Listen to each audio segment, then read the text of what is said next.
Come on in, sit down. It's a trap. It was. It's a trap. It's a fucking trap, isn't it? Yeah, this is the trap. What are you guys doing in here? This is our podcast. It's trap. Are you live right now? No. Yes, actually. You're incorrect. Yeah, we are. We are officially live right now. So yeah, pop those on here. Okay, let's start this off. Loud in this bitch. I'll get like this jacket. How you doing? Good, man. Doing better now that we Sound check check there. your backpack. Sound checks. Oh shit. Check backpack. No, check my backpack. That sounded good, but You guys sound like boing. Whoa. Oh yeah, you know it. You know it, brother. You know it. no. I love these headphones. I have a pair of these. I think those are yours, bro. These are mine? Oh yeah, they are. Their fucking side's missing. Oh shit! I'm taking these when I leave. Reunited. That's what we're saying the whole time. Here you go. Next guest is gonna be screwed.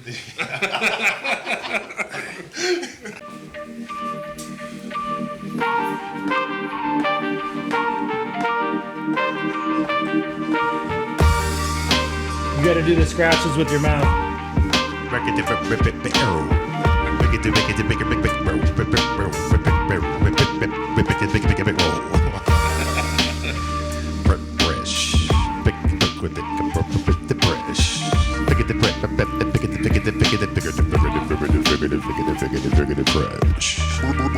Brisco Jones. Brisco Jones. Jordan Polovina. Welcome to the 88, y'all. I mean, I'd be a Scientologist if I can get a Tesla. I'd be a Scientologist if I can get a Tesla. All right, John. So, as per usual, we're gonna start with a drink. Nice. Today we got Star Cut Ciders Octo Rock. I'm so excited. Hard cider, much better than last week. Oh nice. Brisco. Last week. Octo Rock. Juice. Fermented with Michigan apples. Yes. Is this supposed to be doing something? Because it says storage full. Oh, it does? Yeah, it's not doing anything. Oh, really? It's not Storage. recording? That's all right. We got the other one. That's kind of a backup. Right here. Yep. Yep. So, Can you hear the freshness? yes, we got Michal Menert in the basement of Cervantes. Yeah. I don't want this to be like interview form. I just want to kind of shoot the shit. Yeah. But if you want to just talk about what you've been doing or anything like that, just to start us off. I've been just making music on my own in the woods in the middle of California. Hell yeah. Or on the coast of California. Nice.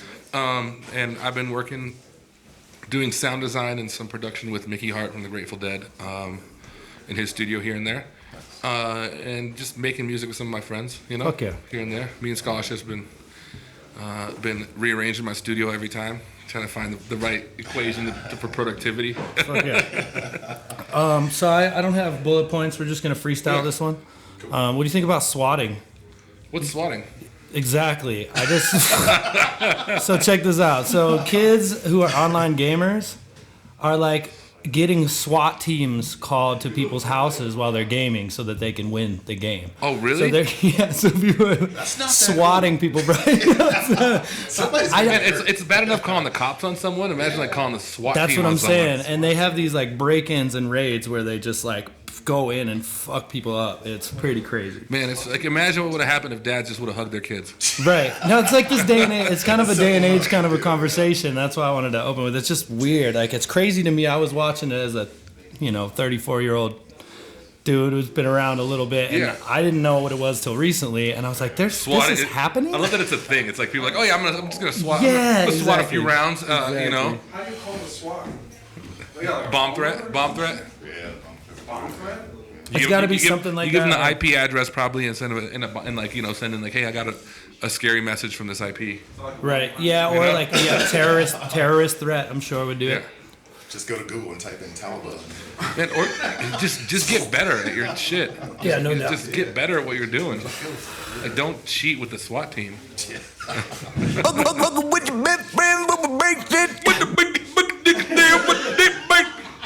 of mad at it. What the fuck is that? I don't know. Fucking, I was trying to figure out it. You take it over. When the get baked down with the big mate. Yeah, some shit, man. I'll tell you what, yeah. that raw leaf life. Yeah. It's hard for me to hear you back there. What'd you say, man? It's alright, man. He's just probably just imagine like one of the dudes up in the balcony at the Muppets.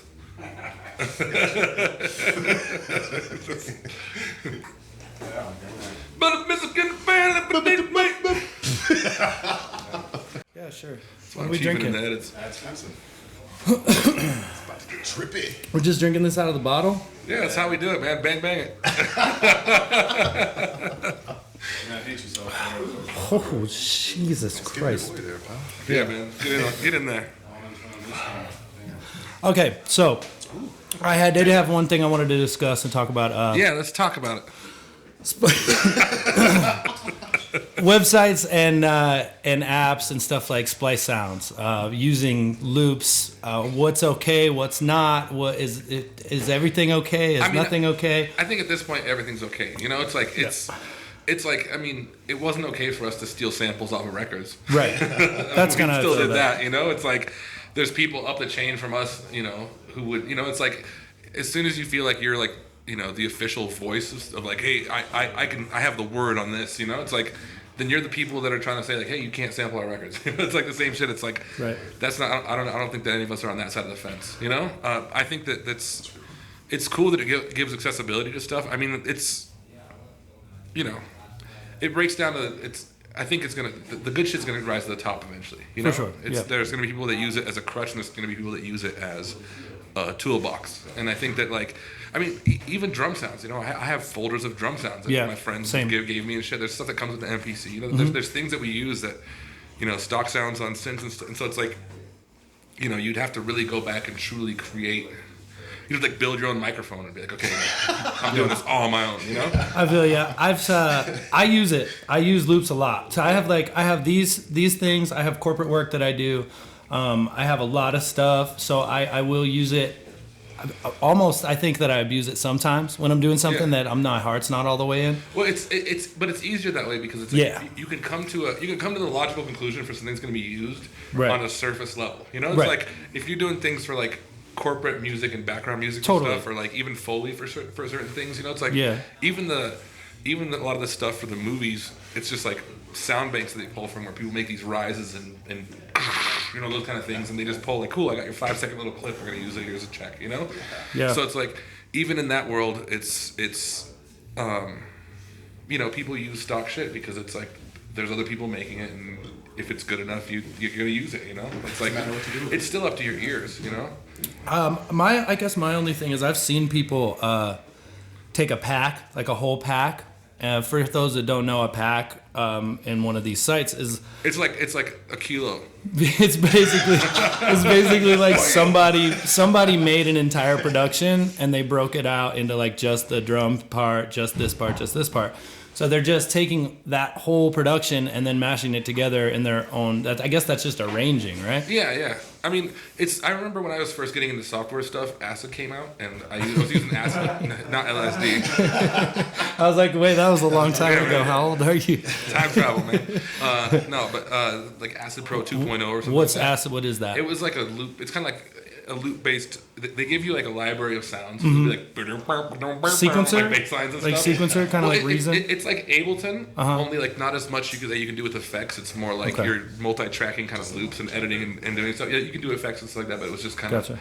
It was less about recording stuff in and more about like processing. So I used like what's it called? Cool Edit Pro to chop like things into samples that I found on my own and use it with like you know, the Acid drum beats that it came with, and it was just, I mean, it was like drag and drop loops. You know, when you drop a loop in and it's a drum beat, and it's like that taught me a lot about drumming and stuff like that. And chopping samples like too. Being able to kind of like listen to it and then chopping those into the drum beat I want to hear, or like, you know, doubling it with other drums to like learn, you know, or like playing on top of it, whatever, to learn the groove of stuff. So I think there's a usefulness to it, you know, and I think that it's been going on for a long time. It's, you know, true.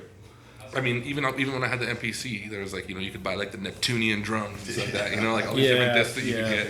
So it's like people were still using stuff, you know, like half my drums were off of floppy disk Delight. Just different, you know, like remember that? I mean, drum crazy records, you know, just shit like that, where it's, you know, so it's just the evolution of that, you know? Totally. And it's, I mean, of course, there's gonna be stuff where you're like, man, I can't believe people are just taking this and like, you know, taking this one artist's sample loops and just making a new song out of it and calling it their own, you know? It's right. Like, that's the line of it, is it's like when it becomes useful for certain things, it's like, cool, you can use one of these things for something and kind of gets you there quicker. Or if you're just like, I'm going to reassemble what these people gave me and make something and call it my own. For sure. That's, I think, the problem, is like the, you know, taking ownership of something that's like, fully just off of like one. You know, it's like yeah.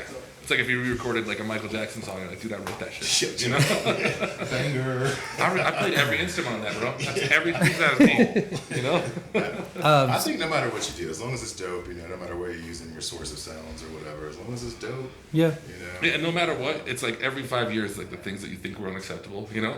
Like not using vinyl on DJ sets was unacceptable. Like a while Right. back, you know? Well, there's always going to And be now purists, it's like right? vinyl only sets are like the Ark of the Covenant, you know? So it's like, there's shit like that that's gone on all the time, you know? Yeah. It's like people thought that just flying around with a dongle for a CDJ, you know? Just a USB drive would be like that. You can't do that. And that's what people have been doing for years. you Yeah, know? that's So true. it's like the art has evolved, and it's no matter how much we want to feel way about it, it's like it's gonna be mad at people making money. Yeah, no, I feel that. That's actually a lot of really good insight on it. Thank you. I was curious. Have you ever scored anything for film? No, No, that's something that you're interested in. I've really wanted to.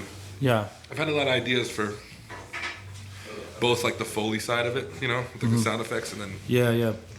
with like the score, and then also with like the because part of like there's scoring it. RZA scored movies where he just picked music for stuff. Right. You know what I mean? And didn't necessarily make like an original soundtrack for it. You know? So there's like I think there's like, or I guess it's like more soundtracking a movie. But like I think that I've wanted to do all those things, and combinations of those things. I've always wanted to do it. I love film, and I feel like we connect through sound so much when we watch movies, and we don't really realize it a lot of times. But like, sure. I just did my first scene. I did an intro scene. I did about a minute and a half. For a very independent movie for Sparta Motion Pictures. I got hit up by this guy, and he wanted me to just do pizzicato, cello, and bow stuff. And I just was immediately attached to it because I was just playing in the studio while watching the material, and I loved it. It was so fun. It was really nice, and I want to take any avenues that I can get to do that. Yeah. And you have the music that lends itself to Thanks, that man. kind of thing. So I was just curious if you were ever doing that or pursuing that. I'm always pursuing it. I mean, even to the point where like we got a drone and a few different things to kind of film with, and we kind of delved into doing some short film kind of music video type stuff where it's like Tight.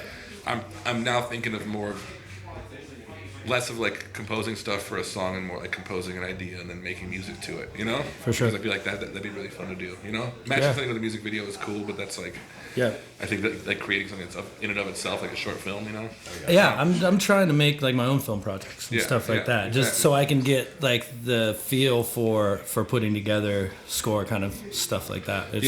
And I think that like another thing I'd love to get into is video games. I think like kind of swatting. Skate 2, or no, Skate 3 or whatever the game was. I love that game. That game had Del the Funky Homo Sapien. They had the dude that did the Life Aquatic soundtrack from Devo. I forget what his name is. Mark Mothersburg. That's what it is. Okay. You know what I'm talking about? He's like a producer. And then they had another dude. They had like 3 people.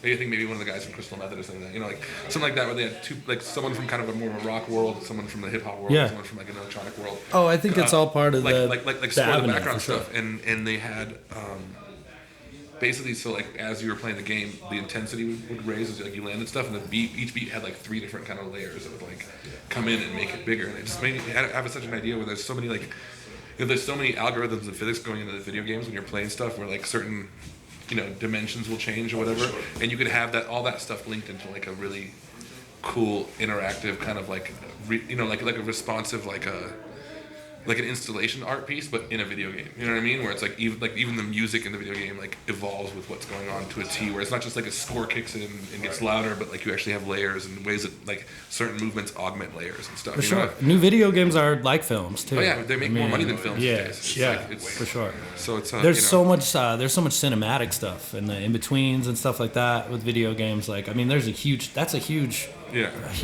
world of just like licensing music. Yeah, video and games. it's another thing I've been doing is I've been working on like some more like ambient kind of soundscapey stuff and just working on different. When I was living in Denver, I was really based on like trying to make kind of beat-based music.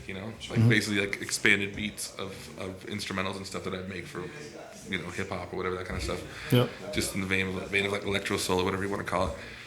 But I always liked making other shit, you know, like I did like the kind of more folky shit with the early Pretty Fantastic stuff, and kind of the psych stuff with the later stuff, and I've been doing some kind of like ambient soundscapey stuff and just different, you know, like being out where I'm at. I don't have a community to play for, so I'm just like, I'm gonna make this today, make some weird thing, and it's, you know, like kind of. That's dope though. And it's rewarding. It's rewarding, nice, and it's for sure. And it's kind of cool to just have collecting things and having a library in finding, different you know, ways. like being able to go back like months later and be like, oh, that's cool. That idea from that day actually is kind of. I'm telling you, you're a filmmaker's dream, dude. if you're just collecting a bunch of stuff, and you're just like, I was thinking about just making stuff and collecting it in moods. Yeah. You know what I mean? Yeah, like folders that are moods, like sad shit, more and more sad shit. That's just that's just me. But. Sad shit squared. Like a one folder something. Happy shit, but still kind of makes you feel a little sad.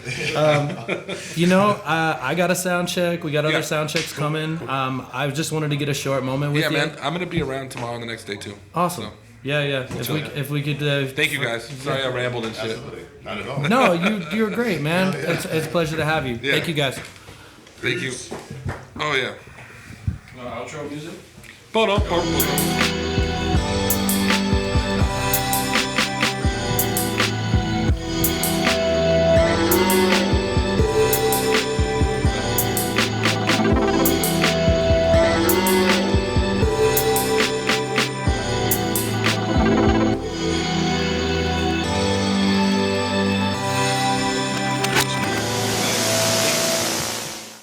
Thank you for the Starcut ciders. Yeah, shit's disgusting. I don't fuck with ciders. I love Dude, the that. last thing we had was juice. It was like malt liquor. You know what I mean? It's like fucking. Thanks for doing that. Yeah, perfect.